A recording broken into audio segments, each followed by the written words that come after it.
Startup Nation, this is Dr. Carol. I'm just here, wanted to give you guys some helpful tips and things to remember as we move and navigate through this unprecedented health pandemic. The first thing you guys want to remember is please wash your hands thoroughly and frequently. Wash your hands for at least 20 seconds under warm water with soap. If you do not have access to a sink with warm water and soap, please use hand sanitizer that contains at least 60% alcohol. The next thing you want to do is please avoid large crowds and social gatherings. As young people, our immune systems are typically healthier, and so we can be asymptomatic, which basically means that we can carry the virus if we come in contact with it, and our immune system will recover.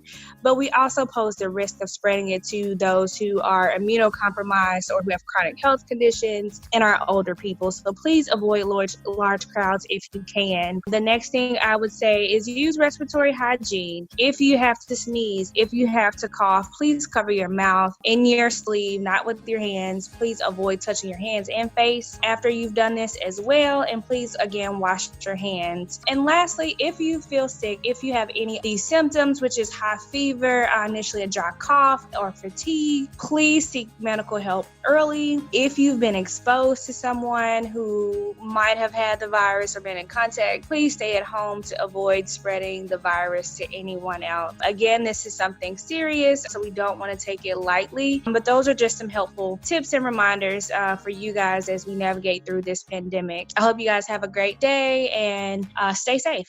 This episode is brought to you by Lena Creamer. Many of us love to power our morning with a good cup of coffee. However, sometimes we feel guilty because we will have to pay for that cup, or let's be honest, Startup Nation, that second cup on the treadmill later, especially when we add creamer. And that's where Lena Creamer comes in. The gluten-free, sugar-free, lactose-free, but also guilt-free option for your coffee. It uses a combination of coconut oil and natural supplements to jumpstart your entrepreneurial journey for the day. Not a coffee drinker? No problem. Use it as a sugar substitute in your tea, oatmeal, or whatever else you like to sweeten. Go to lenacreamer.com and use the promo code STARTUP15 at checkout. If you are listening to the podcast, the link is there in the show notes. Lena Creamer. Begin a healthy new chapter. Startup Nation. We tell you all the time that no one does anything great on their own. That includes starting a business or a nonprofit, or even becoming a thought leader or an influencer. My point is that you need a team to do it successfully and responsibly. And that is why you should contact DR and Associates. Danielle and her team provide branding solutions, along with digital and social media marketing that provide tangible results you are looking for. No matter if you are a Fortune 500 company or an author looking to make an impact, DR and Associates needs to be part of your team. They are one of the few firms whose leadership has been recognized by Google, which is proof of concept that they are very good at what they do. Contact DR and Associates today to grow your online presence. The number is 615-933-3681, or you can visit their website at drandassociates.com. Also, make sure you follow their Facebook page as well. DR and Associates, providing real clients with real results. Hey Startup Nation, before we get to today's guest, I want to share with you a book I recently read. So with that, big shout out to Greenleaf Book Group for providing the book for us. They would say, hey Dominic, we got this book we think you and your audience may enjoy. Would you be willing to kind of read it and share your thoughts on it? It's like, sure, no problem. And so that's what we're going to do right now. And if you want to check out all the other books and authors that they have there at Greenleaf, go to gbgpress.com. We actually have a link there in the show notes for easy access. So make sure you go ahead and check out that website for sure. Now, the name of the book is Flip-Flops and Microwaved Fish, Navigating the Do's and Don'ts of Workplace Culture. Now, if you know me, Startup Nation, you know I love interesting book titles and stuff that are kind of off the wall. Honestly, as soon as I read the title of this book, I was instantly, okay, let's see what this is about. But before we dive deep into the book, here's a little bit about the book itself, what it's about, and the author. Let's first start with the author. The author is Peter Yawitz, founder of Clear Communication. He started this company in 1991, Startup Nation, so he probably knows what he's talking about. He specializes in communication and marketing strategy, training, and one-on-one coaching for global organizations in a variety of disciplines. He's born and raised in Manhattan, still lives there actually. He got his undergrad from Princeton University and an MBA from the Wharton School of the University of Pennsylvania. So clearly, once again, Startup Nation, This dude sounds pretty knowledgeable, if I may say so myself. And you can check out his website, peteryawitz.com. He has this amazing blog on there called Someone Else's Dad, and we'll talk a little bit about that as we dive into the book. Now, a little bit about the book itself. Flip-Flops and Microwave Fish helps people starting out in their careers learn how to be more than just professional-ish. It actually says that, professional-ish, right? It offers very funny and practical advice on truly understanding and managing life at work. Written for both American and non-American young workers, in addition to anyone else who's uncertain about how they come across at work. This book provides useful tips that can be immediately implemented to help people adapt well to their workplace culture. In Startup Nation, that's so important in today's world. A lot of times when we, especially to my Gen Zers out there, right? A lot of times when we come into the workplace, we just graduated from college and we dive into a new place of work, or a lot of times our first place of work. A lot of these skills, what we like to call soft skills, are kind of going to be expected once you walk into the door. Now, I don't know where the workplaces are going to expect you to get this stuff, because usually, as an older millennial, you just get this stuff, this knowledge over time. But for some reason, they're going to expect you to walk in the door of this stuff. And that's why I'm going to recommend that you read Flip-Flops and Microwave Fish for that very reason. First off, Startup Nation, it's a how-to book. And I love how-to books because there's no room for ambiguity. There's no room for, what do I do next? Peter does a very good job of having those building blocks of what to do next after he's giving you the first set of, advice or instructions, if you will, however you want to take it, right? Also, it's an easy read, not in the sense of like a kindergarten or first grade book, but more so in the sense of you can see as you read in each piece, it's building towards something, right? For instance, chapter 1, A New Workplace, talks to you and walks you through your first day, maybe a few of those steps right before you start a new job. Chapter 2, Everything Communicates, what to wear, how to greet people. So that's what Peter does very well. He provides the building blocks, so that way you kind of take out, obviously you can't account for everything, but Peter does a really good job of taking out a lot of anxiety for you on your first day of work. Like little subtleties that Peter has acknowledged and has witnessed over the years of his amazing career that he's imparting on you as the Gen Z, or as somebody who is not customary to business language and business customs like that. So it's very easy to read in that regard, and I love that part for sure. Another reason is that look, the chapters are not very long, which is super important, because a lot of times in how-to books, the author is pontificating, and he's you can tell he's got to get all this out off his chest or her chest or whatever, right? But Peter, you don't get that, because with Peter, he doesn't take himself too serious. He pokes fun at himself. He pokes fun at the people that he's talking about in examples. He pokes fun at you as the reader, but it's all in good fun. And so you're not going to get this whole thing of he's better than you and you should listen to me because I'm this important. No, when he adopts the moniker of Someone Else's Dad, you can tell in this book, just like it's in his blog post and his YouTube channel, you can tell that in his book, and it just makes for an easy read and a very great read in that regard as well. Also, the chapters are standalone. Each one of these chapters, Startup Nation, within the book you could definitely get something out of, and then as soon as you finish that chapter, you can implement it right then and there. And here at the Startup Life, that is what we're all about. If we don't provide that for you as soon as the episode ends, or in this case, as soon as you close the book, then I feel like Peter shares the same sentiment that we haven't done our job. That's another reason why I want to recommend Flip-Flops and Microwave Fish. Also, Startup Nation, we talked about these soft skills, but this book is evergreen. Look, business practices change over time. Markets change over time. Different technology changes over time. But when it comes to soft skills, a lot of the stuff really is evergreen. There are a few things that kind of changes over time, but the base of it all really is evergreen. And honestly, I feel like this is a book that you don't read just one time. As an older millennial, Startup Nation, as I was reading this book, a lot of this stuff I did know. However, it was a great reminder. It was like, oh, you know what?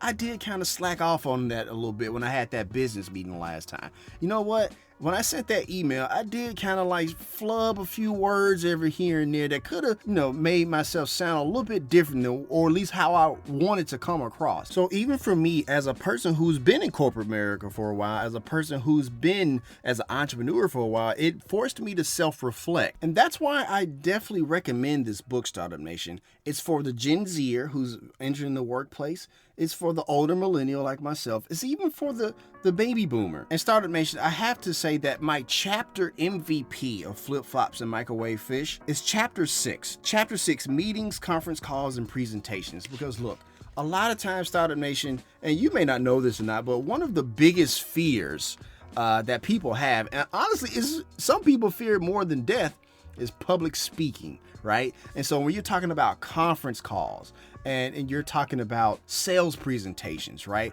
Those things can get a little tricky, but Peter does an amazing job of giving you those tools, giving you what you need in order to provide the most concise, the most accurate depiction of what you want to come across. But he also gives those tips about your target audience when it comes to that communication. He gives a magnificent example of if your target audience just wants the bullet points, or if your target audience wants the long drawn out details, right? There's one example when he talks about how not to write an email. He gives this an example of this extremely long email with just full of just words that don't mean anything and stuff like that. And you come across this in business communications all the time. And honestly, Startup Nation, which I thought was hilarious, because he even says, like, if you decide to read it and then, you go through the passage and then afterwards he says, if you read it, that tells me that Peter he's extremely knowledgeable about what he does, but he's extremely approachable. And in this era of okay boomer and stuff like that, that is so important, Startup Nation, which is why you definitely want to grab this book. And also he has amazing anecdotes as well. He gives anecdotes from his personal experience, but he also gives anecdotes from the people that chime in to him on someoneelsesdad.com. He pulls some of those anecdotes into the book, which gives you that real world experience. Because look, a lot of times people talk about, this is what you should do, this is what you should do next, but they don't give a whole lot of like the real world experience, right? And so Peter does this not only with his own personal experiences, but he does this with other people's experiences as well that share some of their concerns, share some of the challenges that they're having in the workplace. And he does a really good job in a very humorous way of helping those people. And I love some of the nicknames that he has for them as well, which is just hilarious for sure. So here's my final recommendation, Startup Nation. Flip Flops and Microwave Fish is a must buy. It's a must buy. The reason being is because if you are, once again, that Gen Zer who's just entering into workplace, or you're coming from another culture into the United States to do business or to do some work, or if you're the opposite, if you're in the United States and you're going elsewhere to do business or do some work, this book is the one you want to have in your toolkit for sure. And it's not just for people who are just in the traditional 9-to-5, but it's also for my entrepreneurs as well. Look, there's a lot of stuff in this book that I got extreme value for, even whether it's new advice or new ideas, or if it's just reminders like, you know what, I should do that. And honestly, Peter is the perfect person to write this book at the perfect time, because honestly, Startup Nation, we're living in two concurrent eras right now. First off, and I mentioned this earlier, we're in the era of the okay boomer type of thing, right? And a lot of times millennials and Gen Zers may not want to listen or don't really give much thought to what people of that generation have, and which I think is a detriment to Gen Zers and millennials as well. But with Peter, you're not going to get that pontificating. You're not going to get that, I'm important, I'm older, I've done all this stuff, you should listen to me. He comes in a very approachable way. He comes in very funny, but also extremely, and more importantly, extremely knowledgeable at what he does. He's also the perfect author for this book because he also is part of the era of the dad joke, right? We love dad jokes. That's kind of the theme right now. And he gives off that vibe where a little bit of corny, but definitely in your corner, definitely there to help, just like a classic TV dad, which I am always very fond of for sure. So once again, you should definitely must buy Flip-Flops and Microwave Fish, navigating the do's and don'ts of workplace culture. So as we come up on college graduate season and you're going to throw parties and throw dinners and have some type of nice little gift package for your college graduate, you need to include Flip-Flops and Microwave Fish. It's definitely going to set them up on the right path to success. It's definitely going to set them up greatly in the workplace as they navigate their career or their path of entrepreneurship. So we're going to go ahead and take a quick break. And when we come back, we'll talk to today's guest.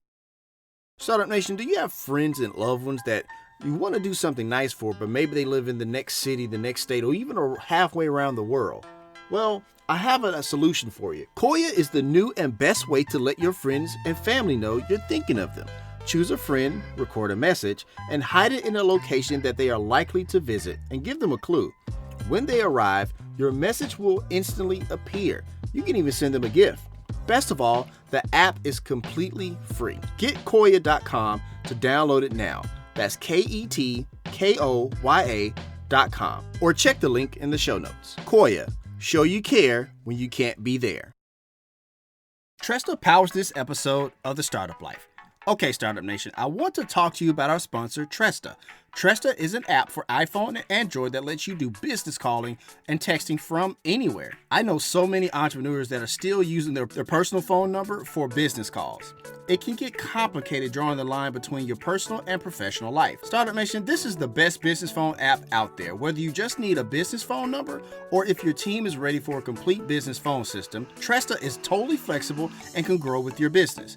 And it's all unlimited calling, texting, and all of the powerful call management features like auto attendance, call recording, user groups, and more for just $15 per user per month. With Tresta, there's no contract, and you don't need any special hardware, just your smartphone you're already using. Tresta is easy to configure, so you can set everything up yourself, all online, avoiding all the hassle and high overhead costs of setting up a traditional business phone system, which is important because as entrepreneurs, we are always trying to cut cost and time. They're offering a 30-day free trial so you can see if Tresta's virtual phone system is right for you. Communicate smarter and more efficiently with Tresta. Start now at Tresta.com/startuplife. That's TRESTA.com/startuplife. The link is there in the show notes if you're listening on the podcast. Tresta, business communication simplified. It's time to be about that life, the startup life. Here's your host, Dominic Lawson. All right, Startup Nation, so I hope you're ready to receive some value today. We have a big time guest in the building today. Startup Nation, when you're talking about being a startup founder, leadership is obviously an important part, and we have the perfect guest for that today. He is a 4-time best-selling author, speaker, and futurist. He has been featured in Forbes, Inc., the Wall Street Journal, and the Harvard Business Review. He has worked with Disney, Lowe's, Samsung, and something that's definitely near and dear in our heart, seeing as that our show is based in Memphis, St. Jude. He is also the author of his latest book, The Future Leader, 9 Skills and Mindsets to Succeed in the Next Decade. He is the one, the only, my guy, Jacob Morgan. What's up, Jay Morgan? How you doing? I appreciate that very kind intro. No worries. Are you ready to pour some knowledge in the Startup Nation today? I am. I'm looking forward to it. All righty, let's do it. My name is Dominic Lawson, and this is the Startup Life, and we're ready to rock and roll. So, Jay, man, first things first, let's go ahead and hop right into it. So, if you would, kind of share with us your origin story, the background, and what led you up into this point in your career. Well, probably like many people listening to the show, I didn't originally set out to go off on my own to be an entrepreneur or do anything like that. I actually thought my career path would take me down something much more traditional, where you go to college, you get your degree, you go work for a company, maybe you go get an MBA, and you kind of climb the corporate ladder. Mm-hmm. And that's where my headspace was at. That's what I thought I was going to do. And so I was always a really bad student in high school and community college. I got terrible grades. Gotcha. And I didn't even do that well on my SATs or anything like that. But I was fortunate enough to get into one of the schools in the University of California system, UC Santa Cruz. Okay.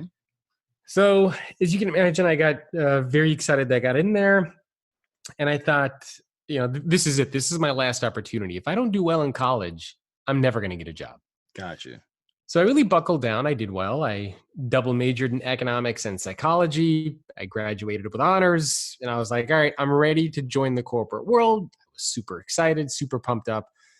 And my first job out of college, which was in downtown Los Angeles, which is where my family's from. They're from Southern California. And this first job that I interviewed for, I was promised that I would be doing all these really great things and traveling and working with executives. You know, they sold me this very great story about the business and about the work and the company. And I thought, okay, perfect. You know, this is why I worked so hard in college, is to get this kind of a job opportunity. So I took the job, and I was willing to forego my 3-hour daily commute. So hour and a half to work, hour and a half back from work, 3 hours a day just driving. But again, I was sold on this wonderful story, so I took the job. And then a couple months into my job, I'm doing data entry and cold calling and PowerPoint presentations. Right. And I'm like losing my mind thinking, I really did not need to go to college to do this job. Right. And I'm sitting there thinking like, this sucks. And one day, an executive comes out of his corner office and he says, you know, I'm late for a meeting. I got a really, really important job for you. And I got excited because I thought, this is it. This is the moment. You know, I paid my dues. Right. And so I get over to him and I'm like, yeah, what is it? What do you need me to do?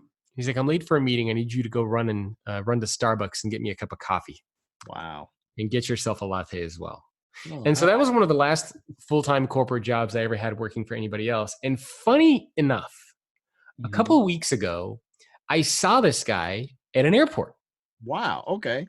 So this happened probably 12 years ago, 13 years ago, this happened to me. And I'm at the Oakland airport getting ready to fly home, or to fly to Los Angeles to visit family. And actually, no, I was going to Oakland to record the audio version of the Future Leader book. That's what I was doing. Right. And so I'm sitting at the airport, and all of a sudden I hear Jacob Morgan. And I'm like, yeah. And I look, and he's right there. And wow. He's like, you know, I saw a video that you did where you talk about this coffee story. And I mean, I'm sitting at the airport, you know, I didn't want to get into this whole thing with him. So I kind of just played it off like, oh yeah, you know, I do a lot of videos. I'm not sure which one you're talking about, blah, blah, blah, blah, blah. But you knew deep down though, right? Yeah. I told my wife this, and my wife is like, dude, you should have been like, do you know that is like that story has propelled my career? And like, she wanted me to make this big deal about it. And I'm like, I don't want to get into this whole thing. He's sitting there with his kid. They're at like some baseball tournament. I'm like, I just say hello, chit chat, and move on with my day. Gotcha. But it was funny because he's still doing the same type of work. He's still, he's now running like, not running marketing, but he's like a mid-level manager at a pharma company managing ad spend. So in other words, he's still kind of on that same path. And that was one of the last full-time jobs I ever had. I had one more experience like that in the Bay Area. And basically I won free passes to go to a conference. My boss wouldn't let me go to the conference. I was, so I just quit my job and went to the conference anyway. And it was local. It was in San Francisco, which is where I was living at the time, where I live now. These experiences just taught me that my idea of the corporate world was glamorous, right? I mean, you see it on TV, you see this kind of glamour around business, and especially when you become a leader at a company. And my bubble was very quickly burst. In my mind, I'm thinking like, well, if I'm working for these agencies and these companies, and these companies have these really big clients, shouldn't I just be able to add value directly to the clients and not have to be a part of an agency? Interesting. And so at the time I was doing search engine optimization, which I'm sure a lot of your listeners are familiar with. Search engine optimization and some social media consulting, because that was getting big at the time. Right. So I lived in the Bay Area, and the way that I started doing this is I had my full-time job at this agency in San Francisco. And while I had my full-time job, I was also getting side gigs. Now, keep in mind, I was single. I didn't have a mortgage. I didn't have a car payment. I was in my early-ish 20s. Gotcha. And so what I spent a lot of my time doing, and I don't know if this tool still exists, but there was something known as a Craigslist scanner. Okay. And basically what it was is you could put in a set of keywords, and it would scan all of Craigslist for people who have a job posting that match those keywords. And so I would put my target area of like, California, various parts of the United States, because a lot of this work could be virtual. So it didn't need to be just in San Francisco. So I would find probably 100, 200 people every day who were looking for search engine optimization work on Craigslist. And I would email all of them. And, I would get mostly no's. I would say 90, 95% of the people told me no. Right. But then I did get a couple side projects on the side. And as soon as these side projects were making enough income for me to be able to afford my biggest expense, which was rent, it's like, peace out, corporate America, I'm done. Right, of course. I quit and I started doing this search engine optimization work. And then that evolved into social media. And then that evolved into like collaboration, future of work, employee experience, leadership, over the last 12, 15 years. But that's kind of how I started. Basically bad jobs working for other people and then kind of grinding it out using Craigslist. You might remember that at the time there was a lot. Do you remember what a tweet up was? Vaguely. So a lot of, especially in the Bay Area where a lot of these technologies were becoming popular, people would always host these meetups, but it would be on Twitter. Like somebody would go on Twitter and say, hey, we're hosting a meetup tonight. And at the time, Twitter wasn't just a marketing tool. It was like a lot of people were actually talking to each other. Gotcha. So I remember in the Bay Area, like on any given night, you could go to like 2, 3, 4, 5 different events, marketing events, networking events, business events. And so I would spend a lot of my time going to these different events, networking, meeting people. I know I got a couple of projects that way. And then in the evenings, I would go onto this Craigslist scanner and try to find gigs on the side. And it was really just a bunch of grinding and hustling and doing whatever I could to get these side projects. For sure. Once again, Startup Nation, we are talking to Jacob Morgan, the author of The Future Leader, which we're going to talk about now. So, before we kind of really dive into the book, Jacob, just kind of walk me through the process of writing the book, because I thought it was interesting how, tout that you talked to about 140 CEOs, but also you hooked up with LinkedIn to talk to about 14,000 different employees. Kind of walk us through that process and all that data that you collected, because there was a lot of data that you had in the book there. Oh yeah. I mean, this is the hardest book I've ever written. And just to give people some context, a lot of where I spend my time now is in the future of work, employee experience, and leadership space. Right. So I give a lot of talks for organizations. I create courses. And I help basically create organizations where employees genuinely want to show up to work each day. So whether it's advising leaders, giving workshops, giving keynote talks for thousands of people, my job is really to help leaders and organizations and individuals understand how the world of work is changing, what we should be doing to adapt, how do we create better leaders, how do we design better experiences for our people. So I'm very much kind of on that B2B side as far as where my focus is. Gotcha. So this book was tough because, as you know, and as I'm sure your listeners know, there are tons of leadership books that have been written. Absolutely. Hundreds, probably thousands of leadership books that are out there. Some of them are good. Some of them are outdated. Some of them are just not good. But there are a lot of great ones out there. The challenge is that a lot of leadership books out there focus on what's going on today. That's true. And as I would give my talks, I would get a lot of questions from attendees around, hey, what's going to happen in the future? What's the world going to look like in 10 years? What should we be teaching our people now? What should our organizations be doing now to prepare for the future? And, I certainly had my ideas on this, but there's not a lot of data and research that's out there. So I thought, all right, I'm going to try to collect it. And I set out to answer 2 very, very broad and big questions. Will the leader of 2030 be that different than the leader of today? And if so, how will that leader be different? And the way that I decided to answer that is I tried to talk to as many CEOs as I could. And I didn't know how many would honestly want to speak with me. Okay. I think my original goal at first was maybe 10, then 30, then 50, then 70, then 100. And then I got to over 140. And even I could have kept going, but I had to cut it off at some point and actually write this freaking thing. Of course. So I interviewed all these CEOs for an hour. Some a little bit over an hour. Some were in person, some were over the phone or Skype or whatnot. Mm-hmm. And I asked all of these leaders a series of questions around what mindsets do future leaders need to have? What skills should future leaders need to have? I looked at trends for future leaders, the biggest challenges, a day in the life of a leader in 2030, all these different things. And after going through all these interviews, I looked for, what are the common themes that keep coming up from all these global CEOs? And by the way, these are CEOs from companies like Unilever, MasterCard, Kaiser, Oracle, SAP, Farmers Insurance, Allstate, like big companies, Best Buy. So really big, large organizations. KPMG was in there as well. So I looked for these common trends and themes that these CEOs kept identifying. And then I also had a relationship with LinkedIn. I had them as podcast guests in the past. We've done some work together. And so I reached out to them and I said, hey guys, would you be interested in teaming up and doing this kind of a survey? And leadership is a very important theme to LinkedIn. And so they agreed, and we teamed up and we surveyed 14,000 employees together. And what this allowed me to do is to see, do the perspectives that these CEOs keep telling me about align at all with the perspectives and insights that employees who work for these CEOs see? Right. So I was able to slice across the company, entry-level employees, mid-level managers, senior executives, and CEOs, and to see how, where are the gaps between how everybody thinks leadership is changing and what's going on.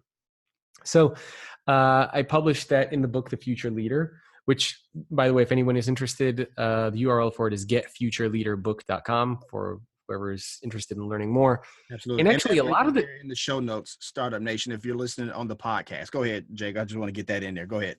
Oh, cool. And yeah, I mean, a lot of the stuff I couldn't even fit in the book. So I created, am I allowed to mention like a resource if people want it? Absolutely. So there are a lot of things that I wasn't able to put in the book. One of them, one of the things that I asked a lot of these CEOs is, what's your best leadership hack? Like, what's the one thing that you do to be as successful as you can in your leadership role? And I got some really, really cool responses, but I wasn't able to fit that in the book. But I still wanted to share it with people. So if anyone is interested, I created something called Leadership Reset, which is actually, that's the URL, leadershipreset.com. And if you go there, you can access these videos. There's 31 of them. So every day you'll get an email from me. It's a month of basically free leadership coaching. And every day you'll get a video, and it's, I don't know, each video is 2 to 3 minutes, where I just basically share one of these leadership hacks from these CEOs that I wasn't able to include in the book. So if anybody wants a free bonus resource on leadership, you can go check that out. Absolutely. And once again, we have that link in the show notes as well, if you're listening to the replay on the podcast, for sure. Let me ask you a quick follow-up, because you talked about how first talking to these CEOs, first you're just trying to get to 10, and then you got to 30, and so on and so on and so on, and eventually reaching 140. What was the game plan? Because you said you didn't know if you were going to be able to talk to all of them or that many. What was the game plan? How are you able to kind of make the pitch to get that sit down, that one-on-one, or that Skype interview with the CEO? Because you're talking about Startup Nation. We're talking about people like from Domino's Pizza, MasterCard, Kaiser Permanente, Audi, Best Buy. These are some very busy people. So how are you able to make that pitch to say, you know what, can you sit down with me and talk about leadership, that I'm kind of doing for this book? Oh yeah, it wasn't easy. And keep in mind, it's not just coordinating with the CEOs, right? I mean, a lot of these companies, you're coordinating with their executive assistants. Absolutely. They have their own PR teams. Mm-hmm. Then after the interviews were done, they had to get their legal teams to sign off on me actually being able to use the interviews. Right. And not everybody agreed, right? I mean, for example, like the CEO of T-Mobile, John Legere. Right. His legal and PR team, they were like, sorry, you can't use it for the book. Gotcha. And, I had quite a few CEOs like that. Gotcha. So it was tough. So first, through giving a lot of speeches each year, I have worked with some of these organizations. Right. So I was able to reach out to them, and, they were very open and receptive in speaking with me. And once you get a couple of these CEOs that you can mention, when you reach out to other CEOs, you can say, hey, these are some of the CEOs I already have, just so they can see some of that, the credibility, so that they can see that some of their peers are involved as well. And then it becomes much easier. If I was just reaching out with no contacts, no relationships, no prior books, no prior endorsements from CEOs and said, hey, let me speak with you, I probably would have gotten almost everybody to say no to me. But because I was able to say, look, this is my 4th book. These are some CEOs who've endorsed some of my previous books. And I already had some CEOs who agreed to be interviewed just because I've given talks at their conferences. That made the process much easier. But still, I did have most of the CEOs or most of the organizations say no to me for a variety of reasons. They didn't have time. A lot of the PR people, they're gatekeepers, so they just say no on behalf of the CEO. And the CEO doesn't even know that this is being requested. Absolutely. So he doesn't even know, or she doesn't even know that this is being asked of him. I definitely know a little bit about that. Yeah. So sometimes the PR people will say no for whatever reason. Right. Like, who knows, Mhm. right? But I probably reached out to, I don't know, 500, maybe more plus Right. organizations. And from that, I got around 140. So you can see that most of the people actually say no. Yeah, Absolutely. maybe 80% around said no. Got you. Thank you for sharing all of that for sure. So I want to kind of dive into the book just a little bit because once again, you talk to some amazing leaders at some great companies, and one of those was the leader of the CEO of ZF. Right, he employs, it's a German manufacturing company, Startup Nation. Yes, Employs about yes. 150,000 people, and he had a quote about leadership that I thought was very interesting. He said, quote, "We can't only hire superstars, we also have to create them and enable them. It's a huge leadership task, and I see it as the number one priority," end quote. I was curious about that because in my experience, it's always, you have like the people who are super talented and the one you have to kind of groom and mature and nurture and stuff like that. And the ones that you have to work with like that, in my experience, they also tend to be a little bit better at leadership, a little bit better at a craft and stuff like that. Were you seeing some of the same things, or are you seeing something different? You mean as far as hiring the superstars? Yes, compared to the superstars. Yeah. So his, and by the way, I always have a hard time pronouncing both his name and the company Yeah, I didn't name. even try it. The CEO is Wolf Henning Scheider, and the company is ZF Friedrichshafen or Friedrichshafen. Yeah. They're a German, like you said, company. They make a lot of parts for cars that many of us drive in, and it's actually a massive company. I can't remember exactly how many employees were there. Maybe 100,000. Was that right? You have the book in front of you where it says that? 150 is what I got in the book here. Yeah, that's quite large. Yeah, so it's a very, very big company, and his quote, I think you're right. He said that you can't just hire the superstars, right? Right. I thought it was a very interesting quote. Yeah. So basically, and I'm trying to remember if there was more to it, and I trimmed the quote, but his idea was you can't just hire people who are good individual contributors. Right. You have to also hire people who are good people. Because we've all had this experience, right? Where you either work with a coworker or you work with a leader, and they're really good at like their job. They're really good at bringing in sales. I mean, sales is a classic example, right? So I remember, for example, I worked at Morgan Stanley many, many, many years ago. Gotcha. And in the financial services space, typically the way that you get promoted is you bring in the most amount of money. So your promotion actually has nothing to do with your ability to lead others. Your promotion has everything to do with the amount of money that you bring in. So you bring in like 1 million and you get promoted. You bring in 10 million. Okay, now all of a sudden you're a VP. You bring in 100 million, now all of a sudden you're a director. And so you get promoted based on the amount of money that you bring. And so to the company, you are an all-star. You are a fantastic performer. You're bringing in a lot of deals. And what happens is then we say, hey, now you're promoted. Now you get to lead other people. Even though this person is not a good leader. They might treat people poorly. They might take credit for other people's work. They might berate their coworkers. They might do all these terrible things, but they bring in a lot of money to the business. And so what he was saying is that it's not good enough anymore to work in any kind of business and just be a good individual performer. You need to be a good human being because nobody's going to want to work with you. And I don't know if I'm allowed to curse on this podcast if you're an a-hole. Go for it, man. It's going on radio, so I'll bleep it out, but you can curse on the podcast side. Go for it. Okay, good to know. So I won't hold back. Gotcha. So basically, I mean, if you're a jackass, he is one of the many CEOs who we interviewed who's basically like, we're not going to tolerate that. Gotcha. We need people who believe in coaching and helping others. We need people who believe in like practicing empathy and embracing different perspectives and ideas. Not just somebody who's like, I make the most amount of money. My ideas are the best. You guys are all shit, blah, blah, blah, blah, blah. Right. Like that kind of attitude and mentality is not going to cut it, even though you are able to bring in a lot of money to the firm. And so I love his quote. Because, what he also meant with this, when he said you can't only hire superstars, you have to create them and enable them. He was also, the way that I took it, saying that if you bring in talented people to the company. First of all, like I said, don't bring in talented jerks. Don't bring in talented jackasses. Right. But if you do bring in talented people who are, practicing some of those human components in there, like they're genuinely good people, you need to do whatever you can to create an environment in which they can succeed and flourish. Like if you see that talent in your people, let them run with it. Don't try to hold them back. Give them every opportunity to succeed. Let them grow. Coach them as much as you can. Don't just bring them into the company and have talented people running around and then eventually they just get disengaged and frustrated with their jobs. So when you identify these talented people who are not the jackasses, you got to do whatever you can to help these people succeed and to grow and to thrive. So I actually like his approach. For sure.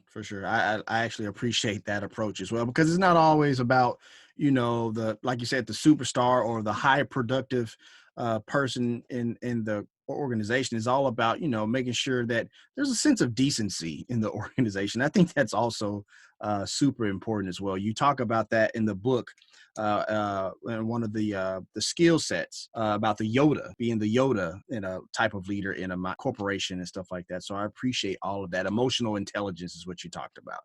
Yep, absolutely. For sure. All right, Startup Nation. So we're going to go ahead and take a quick break. And when we come back, I'm going to ask Jacob about one company story about how they automated 17,000 jobs, but didn't lose a single employee.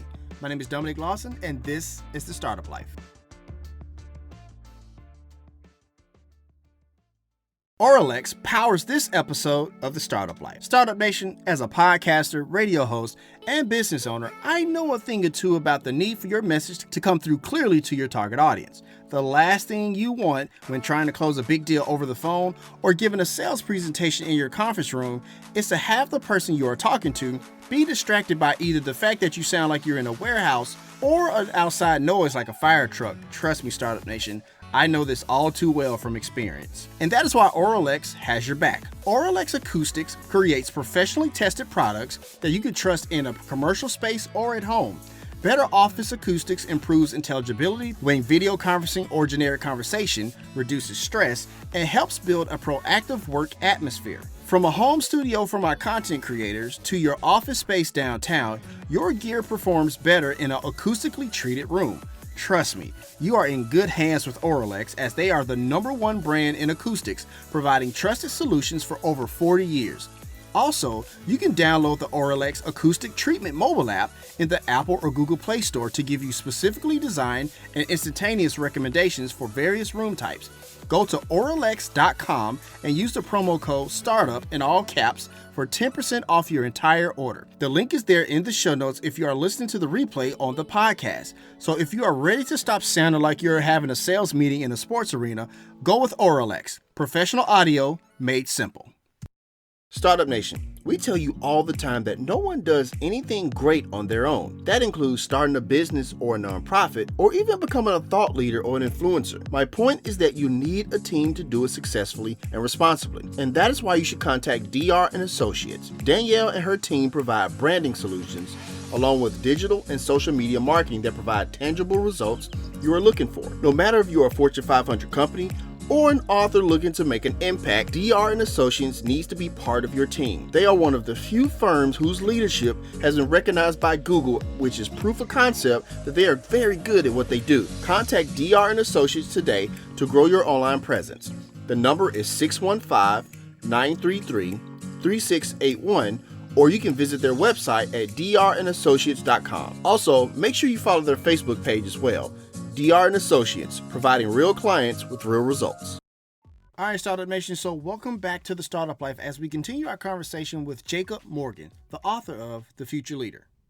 Another thing you talked about in the book that I really thought was fascinating was, we're all aware of how automation is taking over in certain aspects of industries and stuff like that. But you talk about the company Accenture and how they were able to replace 17,000 jobs via automation, but not lose a single worker. I thought that part was very interesting because how they did embrace automation, which future leaders have to do. they embrace automation, but they also made it to a point where you embrace automation, but at the same time, you can still keep those workers and just have those workers kind of serve a different function a little bit. Kind of talk about that a little bit, Jacob. Yeah. So the story in the book, and I love that story. I'm glad you brought it up. So there's a lot of discussion and worry about automation and technology, artificial intelligence, all the different things that are happening out there. Right. And so there are a lot of organizations, well, I should say there are a fair amount of organizations out there who really believe in this human aspect of work and augmenting their workers with technology, not replacing them. Right. And so what Accenture did, so basically what that means is that use technology as much as you can, but use it as a way to actually help your people and to create better experiences for them, not as a way to replace them. And so what Accenture did, which I thought was really cool, is they had a lot of people in the finance department who most people would just consider to be number crunchers. They simply just calculate numbers and then present the numbers to their clients, right? I mean, basic stuff. And they thought about this for a bit and they thought, you know what, we could actually use bots to do that. And there are thousands of people who are doing this, 17,000 people at Accenture who literally are just sitting there and just calculating numbers and looking at spreadsheets and just like, that's all they do. And Accenture thought, well, we want to use technology to replace all those things because we don't need people to do it. But we also want to take care of our people in the process. Absolutely. So what we want to do is we're going to replace those jobs, not the people. We're going to replace those jobs with bots. Bots who can do that faster, better, and more accurately than any human will ever be able to do. But what we want to do is we want to upskill and retrain these 17,000 people.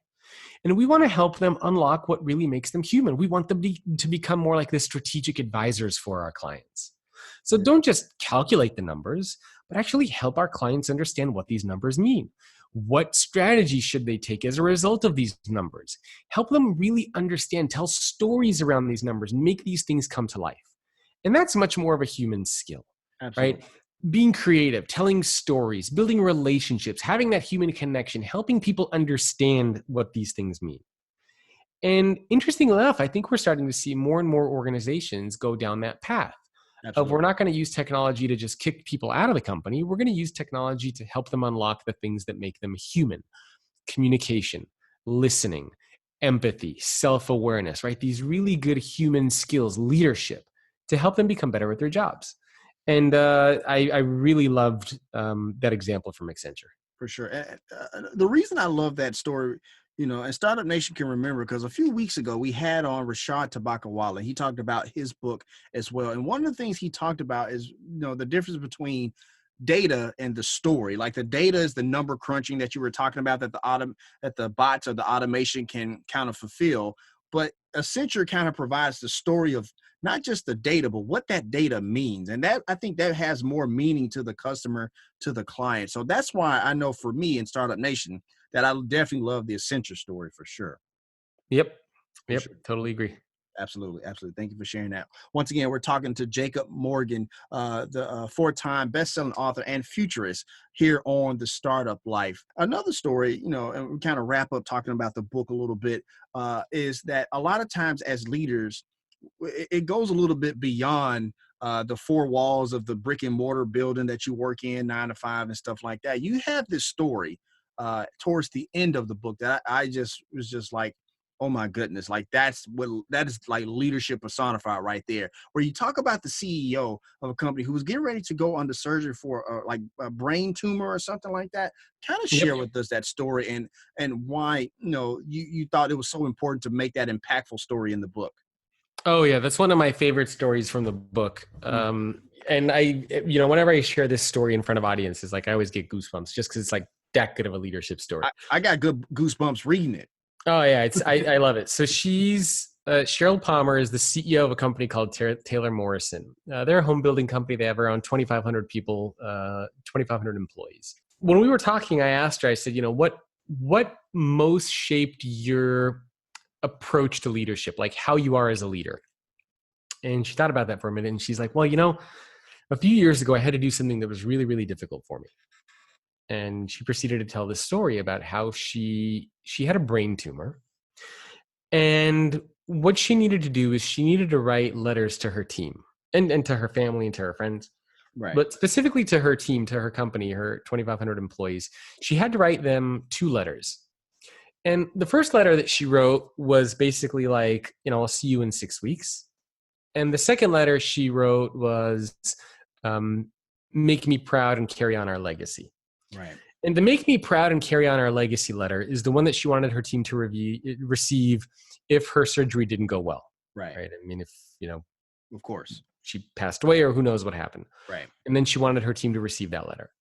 And the second letter of I'll see you in 6 weeks is the letter she wanted her team to receive if everything went well. Surgery went well. Hey guys, I'm recovering. I'll see you in 6 weeks. So she wrote these 2 letters to her team. And she said that most shaped and influenced her approach to being a leader, because what it taught her was she really, as most leaders do, they're not very intentional, right? They're constantly running around, fighting fires. They're just kind of like there. They're not, their days are not as intentional and as purposeful as they could be. Right. And this taught her that don't just go through your day as the leader, fighting fires and just being there, but really understand that you have a tremendous impact on relationships and create as much meaning and purpose as you can for yourself and for those you work with. And so going through this kind of life or death situation for her really helped her become a better leader. And she said that most shaped her leadership journey and her approach to leadership is really having to write these 2 letters. And of course, everything went okay. And after she got back to her organization, she was really a different person in how she led and how she just interacted with people. I mean, she was very, very present. And, if you look at her reviews and rankings on Glassdoor, I mean, it's unbelievable. Right. Absolutely. Her approval rating, the company's approval rating, they're among the highest I've ever seen out of any company. We're talking about 90 percentile high for sure. Yeah. Yeah. And it's because Cheryl Palmer is there to help others. She is there with the mentality to help make other people more successful than she is. She's there. I mean, she loves the people that she works with. She's a good human being, and and people know that they can count on her. And I think, she's a really, really inspiring leader.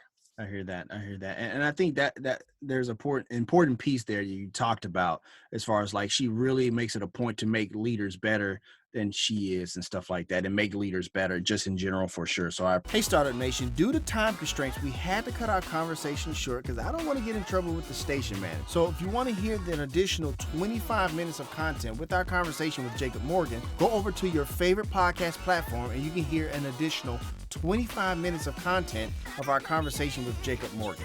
Trust me, you want to listen to it. If you want to let us know what you think about our show, have an idea for a show topic, or would like to advertise on our show, send us a message on the Startup Life Podcast Facebook page. And while you are there, like and follow our page as well. It's a great way for us to engage with you, Startup Nation, and really grow our community.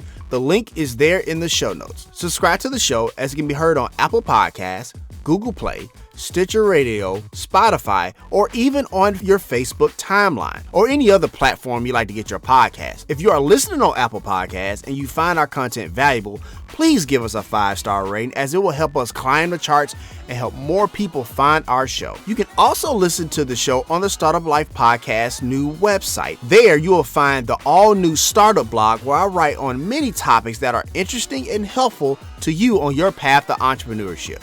And hey, if you have an idea, be about that life, the startup life.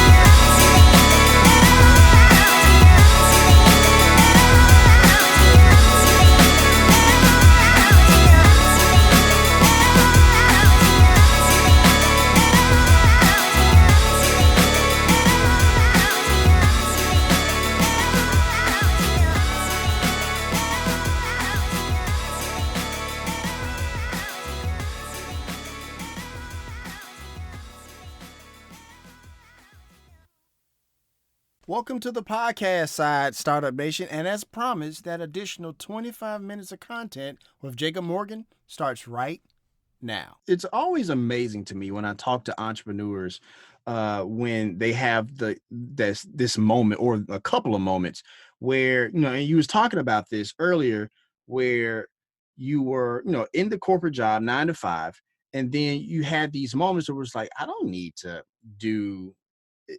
go this route in order to, do what I really want to do, to kind of do what I really love doing and stuff like that. And so that's always fascinating to me. It's almost kind of like somebody gives you a pair of goggles and you just see the world instantly differently, right?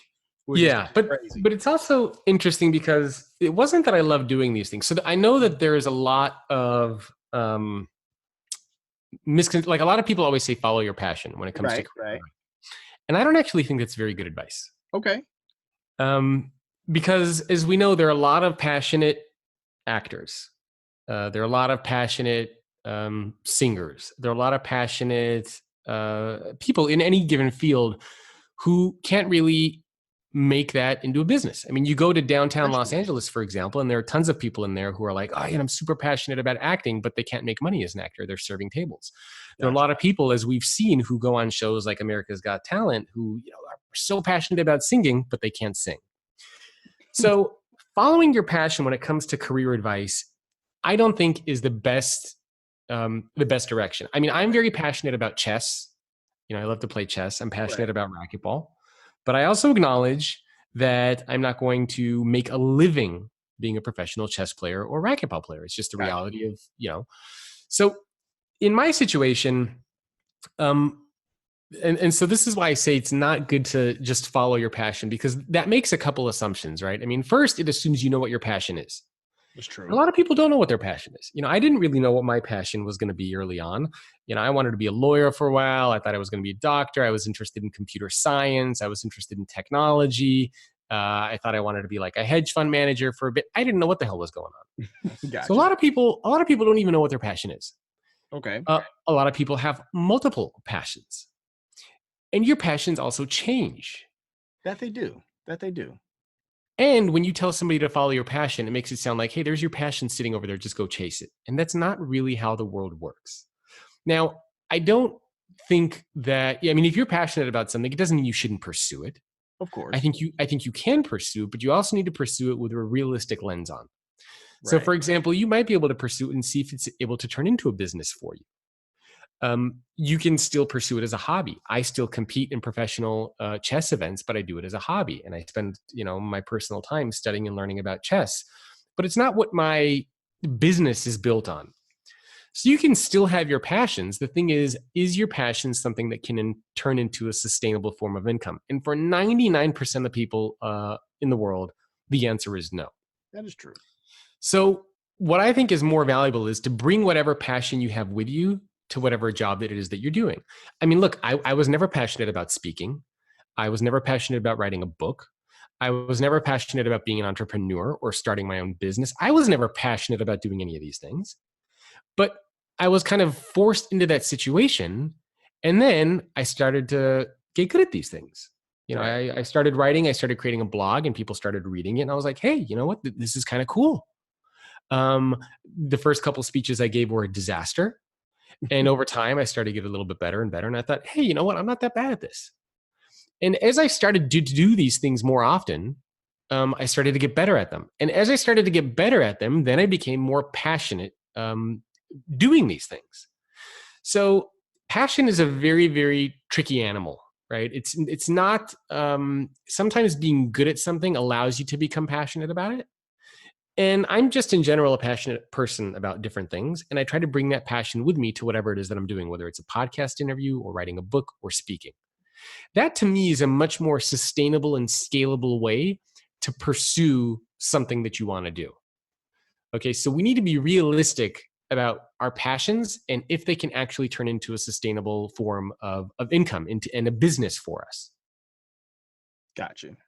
Thank you for sharing that. So it's probably safe to say that in that instant, it was less about passion and probably more about freedom. Yeah.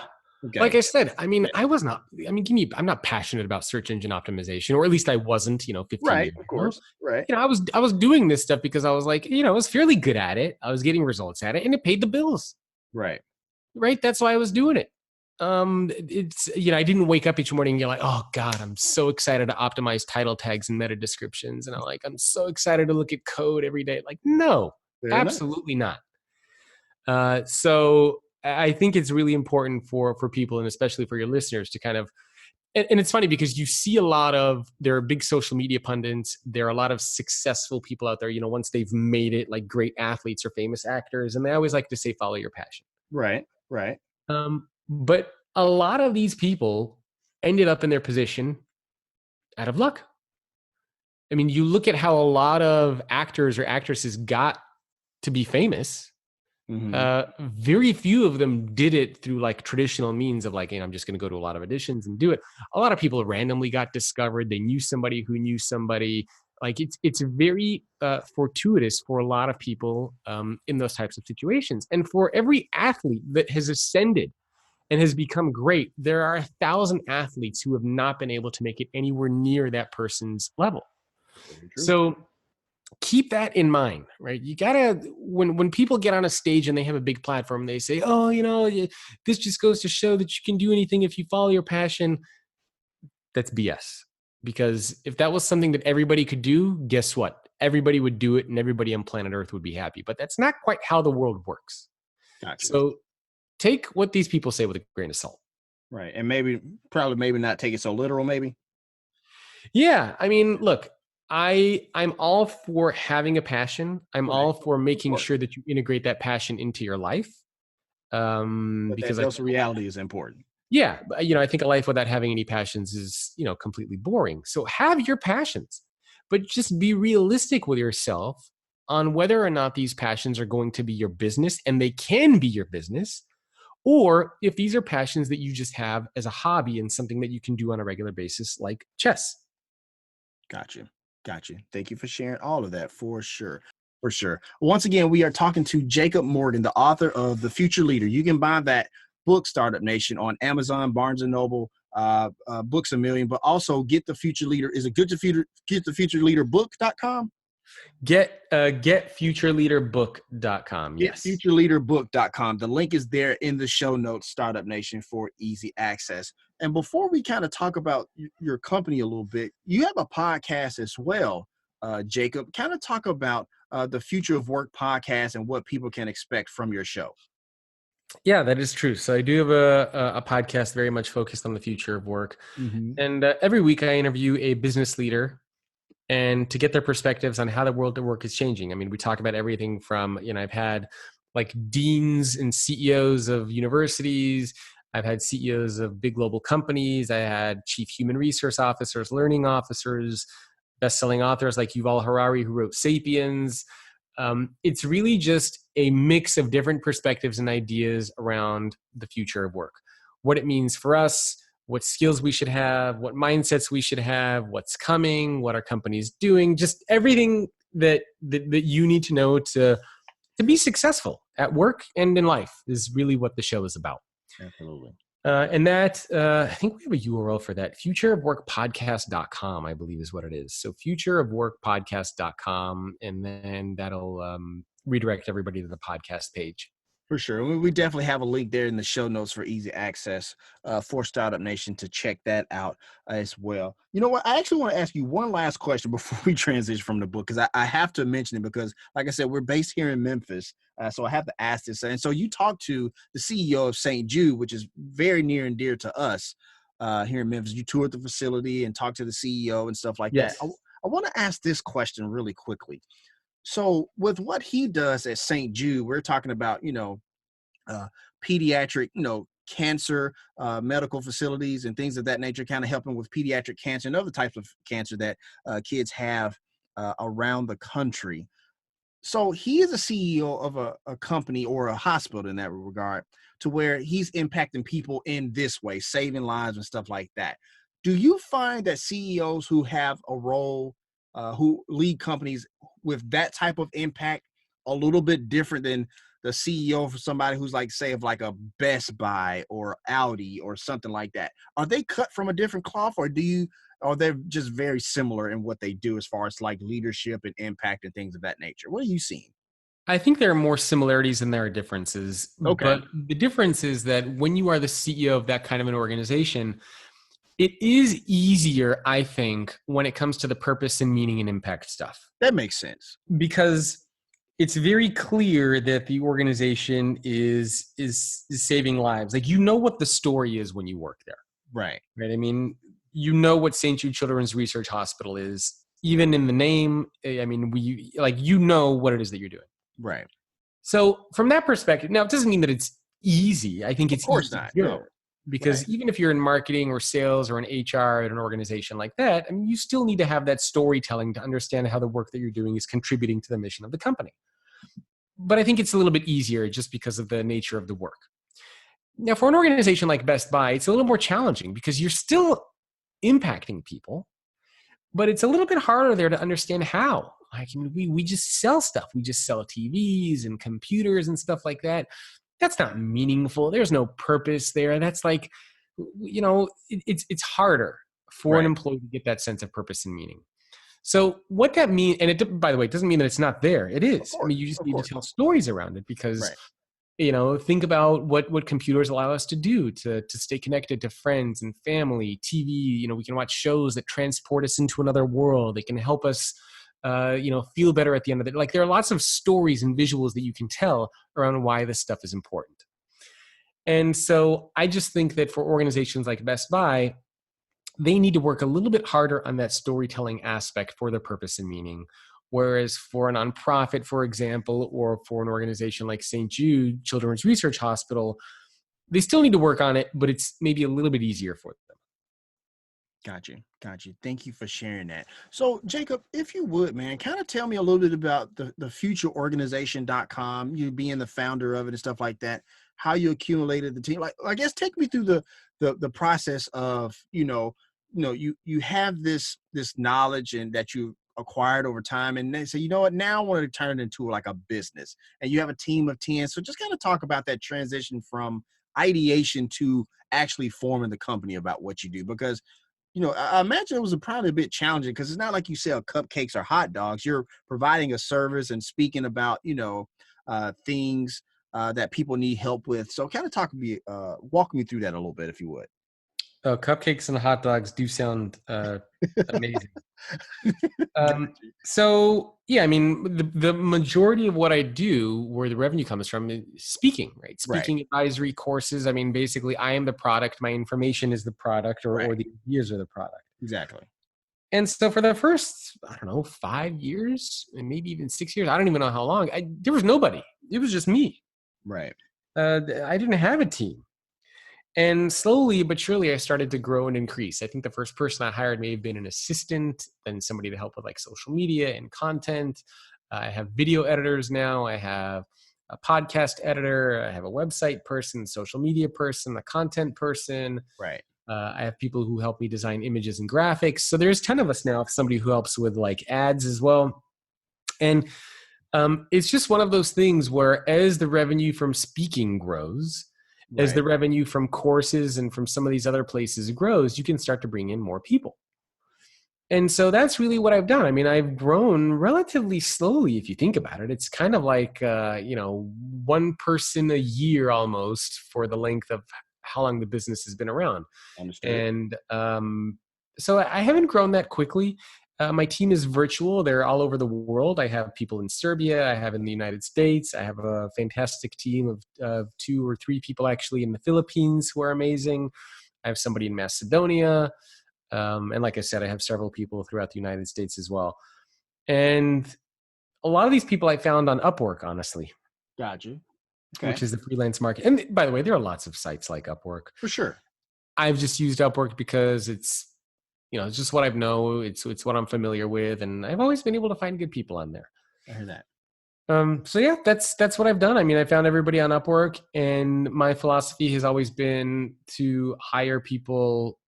I hire very quick. Like within 24 to 48 hours, somebody will be hired. I don't believe in like spending weeks or months and doing all this like crazy assessments and interviews. I hire people oftentimes within 1 or 2 days. Gotcha. Is that like a gut feeling? Is that like, you've seen enough? Why not the drawn out process, if you would? It's just not necessary. Okay. You with sites like Upwork, you can see their reviews, you can see their qualifications, and you talk to them on the phone, and you get a sense of like, is this something that they can do or not? And I'm not saying that I'm perfect. I've made mistakes in the past. And when I make mistakes, you say, "Look, I'm sorry, this is not a great fit," and you bring on somebody else. And usually, you have some kind of a trial period of maybe a week, 2 weeks, a few weeks. And if it works out, great. If it doesn't work out, you bring somebody else on. But as a small business, I need to move quickly. I can't afford to just spend months. I don't even know what I would do for months trying to interview or hire somebody. Like, Gotcha. Fair I mean, enough. I'm hiring adults. I'm hiring grownups. It's like, Right. if you tell me you can do the job, I'm going to believe that you can do the job. And, I'm going to look at some examples and some things that you've done in the past. And if nothing looks shady and you're, a decent human being and we get along well and you can answer my questions, why wouldn't I hire you? If it doesn't work out, no hard feelings. It's not a good fit. But maybe I'll bring you on later for something else. I don't know. Gotcha. But I'm a big believer in moving quickly. And, we use Skype to collaborate. I found all these people via Upwork. And it's been great. I mean, I'm very, very fortunate with the team that I have. They're all fantastic. For sure. For sure. Thank you for sharing that. So you talked about like mistakes and maybe not having a right fit and stuff like that with the team, but kind of talk about some of those times when you have your clients or whatever. What are some of those red flags to where you see where things are starting to turn south, or even from the initiation phase where you're talking to a potential client, he's like, you know what, this may not be a good fit for, even though they're going to pay us a whole bunch of money, this may not be a good fit as a client. Kind of talk about that and those red flags to look out for Startup Nation, if you would. Yeah. And this really depends on the business that you're in, right? So whether you're selling a product or service, I mean, in my case, it's usually selling speaking. Mm-hmm. So for something like speaking, I find that when it's a bad fit, you tend to get people who are, like maybe a little bit micromanaging. And like sometimes when event organizers or planners and conferences or companies want to host an event, sometimes they get very, very nervous about bringing people in. And sometimes they get a little bit crazy. They want to control every aspect. They want to see everything. They want you to practice everything. They want, like, it gets to be a little much. And they're like, the payment terms are crazy and they don't want to pay you for like 90 days. So I'm just wary of organizations who make life difficult for me or my team when it comes to a particular engagement. I hear that. Right? I mean, things should be easy. Of course. And if you're going to be somebody who's going to stress out my team and make things difficult, I mean, I've had people who've been mean to my assistant and mean to my team. Wow. And they're not like cursing or anything, but they're No, I got you. But just kind of, a little. Yeah, they're abrupt, they're short, they're maybe disrespectful, they make some comments which they don't need to make, and you can just tell that they're rude. And it's like, look, you guys reached out to me, and I don't need you being rude to me or to my team or making life difficult for any of us. And so that to me is a very, very much a red flag. Gotcha. And the thing is, sometimes it's not the decision maker who's doing that. It's the gatekeeper. Like their gatekeeper. Yeah, for sure. So that's also something important, because I've had situations in the past where I've almost canceled speaking engagements. And I say, look, before I do that, I don't want to talk to you. I want to talk to the executive who's actually bringing me in. Right. I want to talk to the person who's actually funding my being there. And oftentimes that person is amazing. Right. And they're nice and they're generous and they're kind to me and my team. And they have no idea that this other stuff is going on. Right. But the gatekeeper is a complete jackass. For sure. And, that sometimes happens. And, what are you going to do? Right. For sure. So I'm just very wary of anything that makes life difficult for me or my team, or anybody who, puts my team down or makes them feel bad. And I think that's an interesting point that you bring up, Jacob, because you talk about not just, leading a team, but you also talk about protecting your team from those gatekeepers that do stuff like that. So I think that's a very important nugget, Startup Nation, that you really should pay attention to. So I appreciate that, Jacob, for sure. Yeah. I mean, like my assistant will CC me on certain things, and if I see that somebody's being rude, I'll immediately jump in and say, hey, you know what? Like, you can blame me, but you don't need to be talking to people on my team like that. I'll jump in immediately because, life is short and we don't need jackasses who are going to be insulting and condescending, especially via email. So it's like, sure. I mean, be a grown up. Gotcha, for sure, for sure. Now, Startup Nation, if the last name Morgan sounds familiar, that's because we had Jacob's wife, Blake Michelle Morgan, on the show a few weeks back. So, Jacob, I want to ask you this because you're the like the leadership futurist. She's like a customer experience futurist. Have you guys ever collaborated? And what? So, kind of walk me through that process and how did that go? Yes. So we actually have a top secret. Actually, we haven't shared this with anybody yet. We actually have a podcast that we're going to be launching together. Gotcha.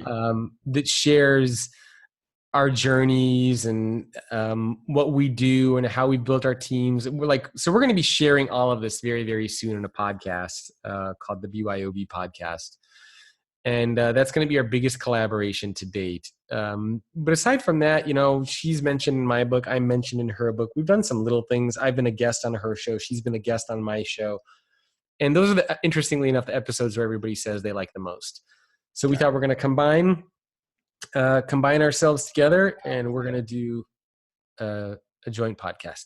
I hear that. She did kind of allude to it. She didn't give up too much either as well. So I definitely had an idea that you guys had that going on. Hey, Jacob, really quickly, and we're wrapping up, by the way, because I know we're kind of getting close to the top of the hour for as far as like when we started and stuff like that.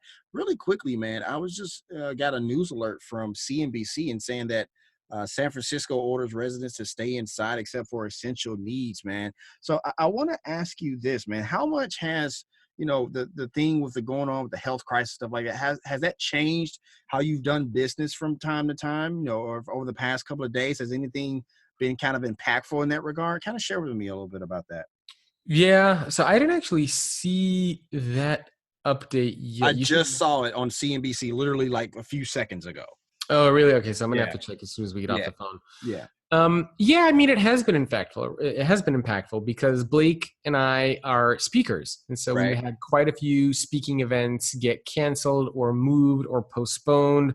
Right. So it is certainly stressful for us because that happens. But at the same time, it's why it's important for you as an entrepreneur to diversify your portfolio a little bit and to be able to do things. And that's exactly why I wanted to ask you that. But go ahead. I didn't mean to cut you off.